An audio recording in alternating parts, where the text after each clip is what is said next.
tugaruke ku rupfu rwa pasiteri, tugaruke ku rupfu rw'umukozi w'Imana.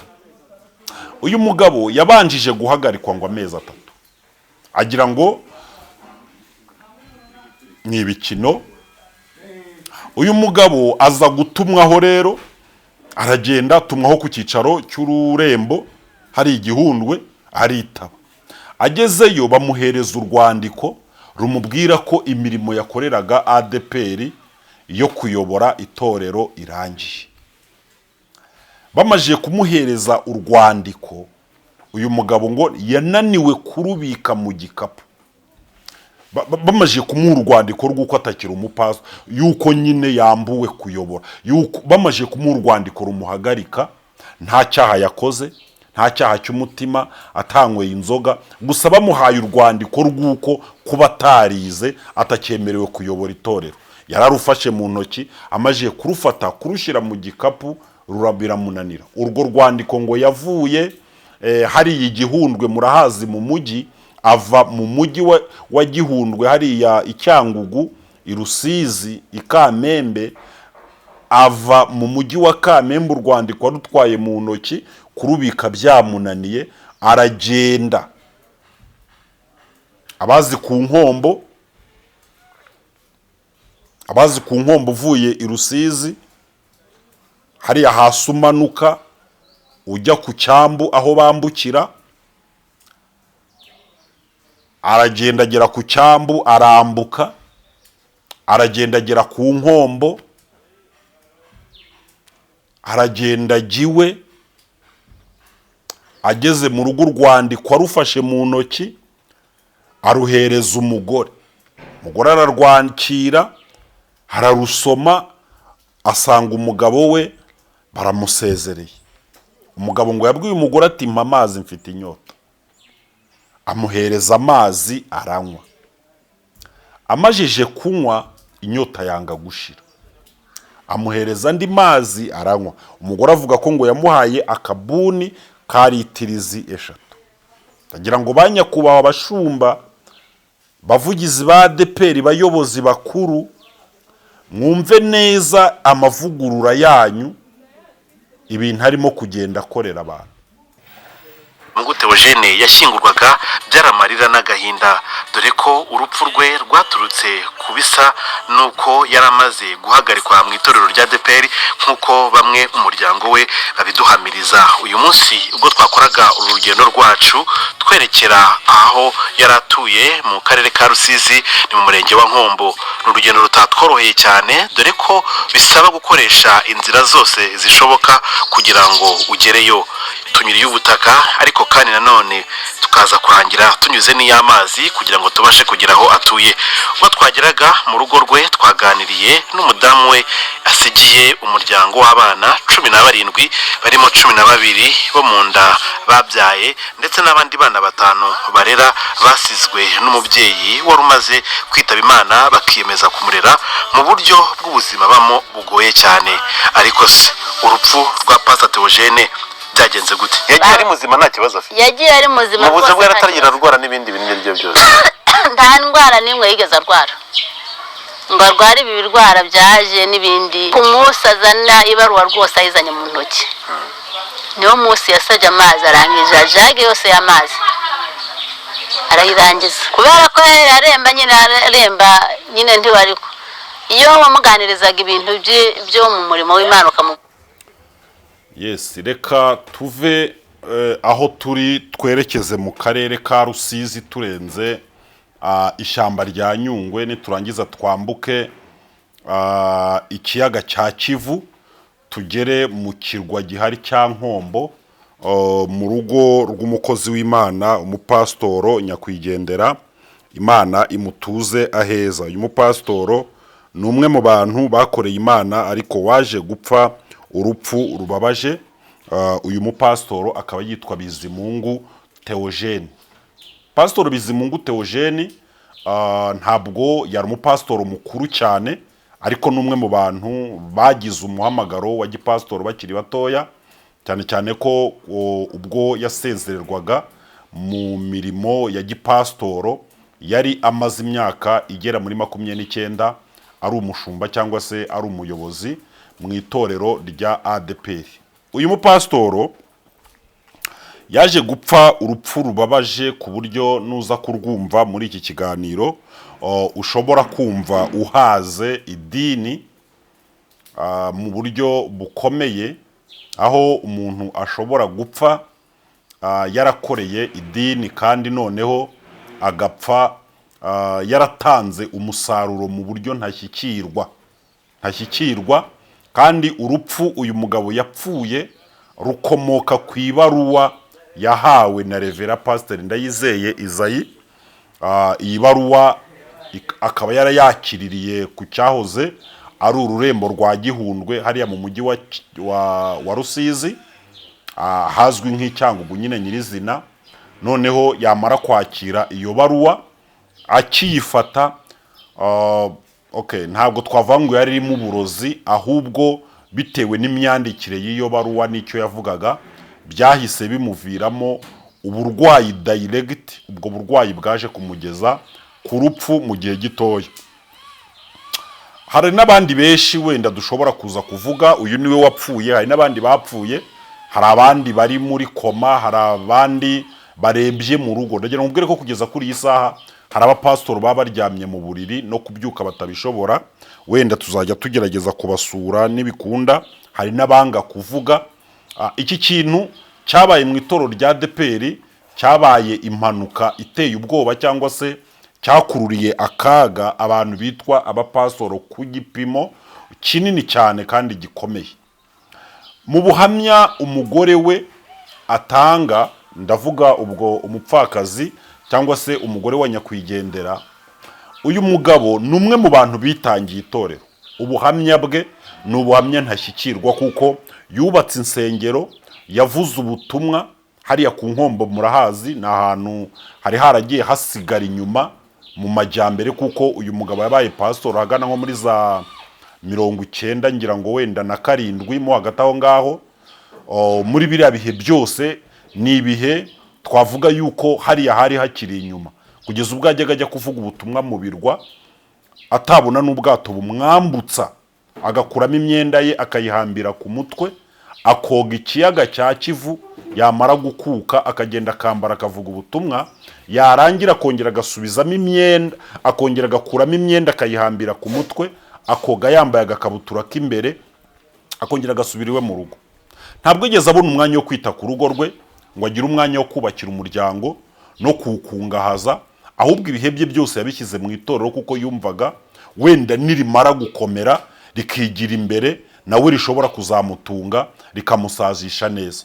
Ariko kimwe mu bintu bibayeho nuko itorero rimubereye inyamaswa, ngira ngo akayampyisi ngo umugabo yahetse, noneho abantu bakagenda bamubwira ati wa mugabo we, iyo mpyisi uhetse irakurya, iyo mpyisi uhetse irakurya, iyo mpyisi uhetse irakurya. Undi atoya ati nyereka urukundo nta kirantwara. Nuko ngo barenga imisozi 3, uwo mugabo anananiwe ngo impyisi ikamubwira ati nshyira hasi nkurye. Undi aturandya naguhetse, iramubwira ngo ujye utinya ikintu abantu 2 cyangwa 3 bavuze. Birangira iyo mpyisi iriye umugabo. Uyu mugabo rero nawe itorero aho kugira ngo ribe ryamufasha, ahubwo ryamubereye nk'iyo mpyisi. Ngira ngo rero wenda abanyarwanda bajya banavuga ngo bakunda abapfu wenda kurusha abazima. N'intumbiye ntabwo twavuga ko ADPR yayikunze, kuko nta rukundo ADPR yigeze yereka uyu mugabo. Yanapfuye ngo nibura n'umurambo we itorero ribe ryawufata nk'umurambo wa pasitoro, banamushyingure wenda nka pasitoro. Oya, n'umurambo we yaragiye agwa mu bitaro, ntabwo yigeze asurwa n'itorero, nta mushumba paruwasi wigeze amenya ngo uyu muntu agiye gupfa, ntawamenye ngo yapfuye. Gusa mu rupfu rwe bamwe mu bakirisitu yayoboye bafite amikoro bishyize hamwe, begera umuryango, babasha gukura umurambo muri moruge, bishyura n'ibitaro. Abakristo bafatikanije n'umuryango we barangije bagura isanduku umugabo, baramushyingura. Singe wahera aha Bizimungu Theogene harangiriraho. Uyu mugabo wasize abana 12 yabyaye mu nda ye. Muzi ko mu madini menshi cyane cyane nko muri ADPR nk'ibintu byo kuringaniza urubyaro ntago byabaga ari byo, byabaga ari icyaha. Uyu mugabo rero yarabyaye abyara abana 12, urumva nirangamuntu yuzuye. Amaze kubyara abana 12 baza no kugira ibyago mu muryango. Murumuna w'umugore we nawe aza gupfa asiga abana 5. Aba bana nabara batwara kubw'umutima w'impuhwe abajyaniwe mu rugo. Bivuze ngo nubwo yari pastoro yaratunze abana 17, aho umugore wavuga ko ibihumbi 60 ADPR yamuhembaga. Uyu mugore yajyaga yiyeranja akabifata ibyo bihumbi akabicuruzamo imineke, akabicuruzamo voka, akabidandazamo nyine udusambaza, noneho bakabasha kurya saa sita bakaryana nimugoroba, bakabona n'udufaranga two kwishyurira abana mu mashuri aciriritse bigaga. Urumva ya ADPR yamuhembaga ibihumbi 50, 60, 40, yarabizanaga yabihereza umugore akabiranguramo voka. Nawe muri ya minsi pastoro yitangiye umurimo w'Imana, umugore wa mushara akagenda awubyazamo umusaruro ku buryo aya mafaranga yatubura akabasha kubatunga iminsi 30, wenda bakishyura n'amashuri y'abana. Ariko nabwo urumva ko nta mashuri aciriritse, aho umugore wa nyakwigendera navuga ko nyine ari ibintu byari bibakomereye. Ariko byonyine no kuba umugabo yari ahari, burya umugabo ntabwo abura mikoro, ndetse no kuba baranayoboraga. Burya abakristo benshi bamenya ko mwarimu umuyobozi wabo akenye, abakristo ubwo baranamutungaga birumvikana. Ariko murabizi neza namwe bakristo muri ADPR, iyo umuntu atakiri umuyobozi wanyu ntabwo mushobora kumenya ngo uyu muntu yigeze atuyobora. Ibyo ni zeru rwose, ntabwo ibyo mwabimenya. Ni umuco watojwe abakristo. Cyo kuri iyo bayobora bashobora kuvuga batereka tujye gusura pasiteri, bakaba bakuzana ibyo bishyimbo cyangwa ibijumba. Ariko iyo utakibayobora nyine nta n'uwabarenganya, kandi ntabwo n'ubundi itorero ryaba ritafasha umukozi urikorera ryinjiriza ngo abakristo aba ari bo bamufasha. Biza kurangira rero uyu mugabo asize umugore we, asiga n'aba bana 17 bari hariya mu kirwa cya Nkombo, mu nzu y'imbaho, mu buzima bukomeye kandi buteye ubwoba. Nawe ndagira ngo utekereze no mu bushobozi bwawe ufite, uranakora n'umugore wawe, waguha abana 17 mu rugo ngo bagabure saa sita na nimugoroba. Ibyo bitekereze, ndagira ngo wumve umuzigo uyu mugore yikoreye.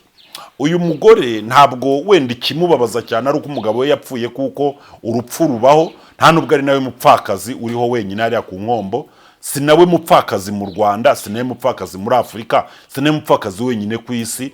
Hari abapfakazi ba mbere ye, hari n'abapfakaye mu gihe cye, hari n'abari gupfakara nyuma ye. Gupfakara bizagumaho. Ariko kimwe mu bintu bimubabaza nuko kuva umugabo we yapfa, ni ukuri pe, nta n'umupasoro ngurana mu telefona, yaba umushumba wa paruwase, yaba umushumba w'ururembo, yaba ubuyobozi bwa ADPR, nibura ngo banamubwire ngo pole.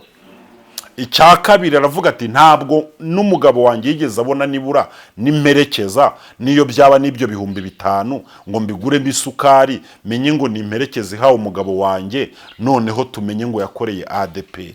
Ikindi aravuga ati ntabwo itorero rishobora no guha agaciro ibikorwa umugabo wanjye yakoze imyaka 29, insengero yubatse n'ibindi bikorwa by'intashyikirwa yakoze, n'ingendo yakoze amanywa nijoro, aho yayoboye ku Nkombo no hakurya yayo, akayobora imidugudu itandukanye. Ntabwo itorero rishobora guha umwanya ibi bintu ngo rivuge riti reka nibura twibuke abo yasize, tubashyire n'agafuka k'umuceri. Uyu mugore aravuga ati kuva nabaho ntabwo nzi agafuka k'umuceri ukuntu kamera mu rugo. Aha niho twamubaje tuti se ubayeho? Utaravuga ati dutunzwe n'Imana mu buryo bwo gusenga, ibibazo byacu byose bikemukira ku karago. Ariko nyamara ntabwo ariko byagakwiriye kugenda. Reka tugaruke ku rupfu rw'uyu mugabo, tugaruke ku rupfu rwa pasiteri, tugaruke ku rupfu rw'umukozi w'Imana. Uyu mugabo yabanjije guhagarikwa ngo amezi 3, agira ngo ni ibikino. Uyu mugabo aza gutumwaho rero aragenda atumwaho ku cyicaro cy'ururembo hari igihundwe aritaba. Agezeyo bamuhereza urwandiko rumubwira ko imirimo yakoreraga ADPR yo kuyobora itorero irangiye. Bamaze kumuhereza urwandiko, uyu mugabo ngo yananiwe kurubika mu gikapu. Bamaze kumuha urwandiko rw'uko atakira umupaso, yuko nyine yambuwe kuyobora, yuko bamaze kumuha urwandiko rumuhagarika, nta cyaha yakoze, nta cyaha cy'umutima, atanyweye inzoga, gusa bamuhaye urwandiko rw'uko kuba atarize atakyemerewe kuyobora itorero. Yararufashe mu ntoki, amaze kurufata kurushyira mu gikapu rurabiramunanira. Urwo rwandiko ngo yavuye hari igihundwe, murahazi mu mujyi, ava mu mujyi wa Gihundwe hariya Icyangugu, i Rusizi, i Kamembe, ava mu mujyi wa Kamembe urwandiko rutwaye mu ntoki, kurubika byamunaniye, aragenda. Abazi ku nkombo uvuye i Rusizi hariya hasi umanuka ujya ku Cyambu aho bambukira, aragenda agera ku Cyambu, arambuka, aragenda agera ku nkombo, aragenda agiwe. Ageze mu rugo urwandiko arufashe mu ntoki aruhereza umugore. Umugore ararwakira, ararusoma, asanga umugabo we baramusezereye. Umugabo ngo yabwiye umugore ati mpa amazi mfite inyota. Amuhereza amazi aranywa. Amajije kunywa inyota yanga gushira. Amuhereza andi mazi aranywa. Umugore avuga ko ngo yamuhaye akabuni ka litirizi 3. Ndagira ngo banyakubaho abashumba, bavugizi ba ADPR, bayobozi bakuru, mwumve neza amavugurura yanyu, ibintu harimo kugenda akorera abantu. Uretse kuba nta kintu biba bitwaye idini, nyine ryo rirakomeza, nta n'icyo ryanaba. N'abahembwa baragumya bagahembwa, n'ababayeho neza bakagumya bakabaho neza. Nawe nunabyumva uri buze guseka wumve nawe ubwo wenda ari injiji cyangwa nta bwenge agira. Nunabyumva urumva nta sanse bifite, ariko byabayeho kandi biteye agahinda. Ubwo bwari burimo no kwirara ryama, ariko ngo araranywa amazi, ejo yigwa anywa amazi, ubuzima burahagarara. Amakuru avuga ko uyu mugabo kuva mu bwana bwe nta ndwara n'imwe yigeze arwara, zaba indwara zikira cyangwa se indwara zidakira, zaba indwara zandura cyangwa se indwara zitandura, yari inziramusa. Ibintu bikomeye, uyu mugore afata icyemezo cyo gufata umugabo we amujyana kwa muganga. Amujyanye kwa muganga ngo baramusuzuma, bamusangamo ngo isukari, ariko nabyo bidasobanutse. Bamuhereza imiti, aragaruka mu rugo, ariko ngo akomeza kunywa amazi. Basubira kwa muganga birabarenga, bamwohereza ku bitaro bikuru mu Bushenge. Aragenda ageze ku bitaro, ni naho yaje kurangiriza urugendo rwe rwo kuba hano mu isi. Birangira uyu mugabo apfuye ari mu bitaro. Ntabwo itorero ryakurikiranye, hanapfa. Ntabwo itorero ryamenye ngo umuntu wacu yapfuye. Gusa bamwe mu bakirisitu bo ku midugudu yagiye iyobora nibo bavuze bati pasiteri wacu yapfuye. Baraterateranya, baravuga bati reka turebe uburyo twamukura mu bitaro, twamukura muri moruge tujye kumushyingura. Nabwo urumva ntabwo ari ubwitange, bugerega ubwitange bwo kwitangira uwapfuye bujya bumeze nkaho ntacyo buvuze. Bujya abantu bagakwiriye kwita, biranashoboka ko iyo banamwitangira akabona n'uburyo bw'ubuvuzi bunakomeye atari bunapfe. Nuko biza kurangira rero abakristo bafatikanije nabo mu muryango we bamukura muri moruge, baraza baramushyingura. Bamaje kumushyingura, uyu mugore ngo yagerageje kubaza itorero, aravuga ati se nta kintu mwazangenera ku mugabo yamaze imyaka 29 ari pasiteri, ko mutigeze mumuha imperekeza, ko nta cyaha yakoze cyo kumuhagarika. Igisubizo bamuhaye, baramubwiye ngo umugabo we yapfuye yaramajije kuva muri system, yapfuye yaravuye muri system. Birangira gutyo. Gusa nta bintu byinshi navuga kuri iyi nkuru, kuko naba n'uyu yarapfuye yararuhutse, abandi baracanganyukiwe, kandi aho kugira abandi bagiye kuba abanyonzi, abandi abamotari, abandi bararyamye mu rugo babuze ayo bacira n'ayo bamira, abandi bagiye kuba abayede, abandi baba bafundi. Mbese uyu ni umutingito waje mu bapasitoro, ariko ari umugambi wo kugira ngo mu by'ukuri abantu ahantu bambariye inkindi bahambarire ubucocero.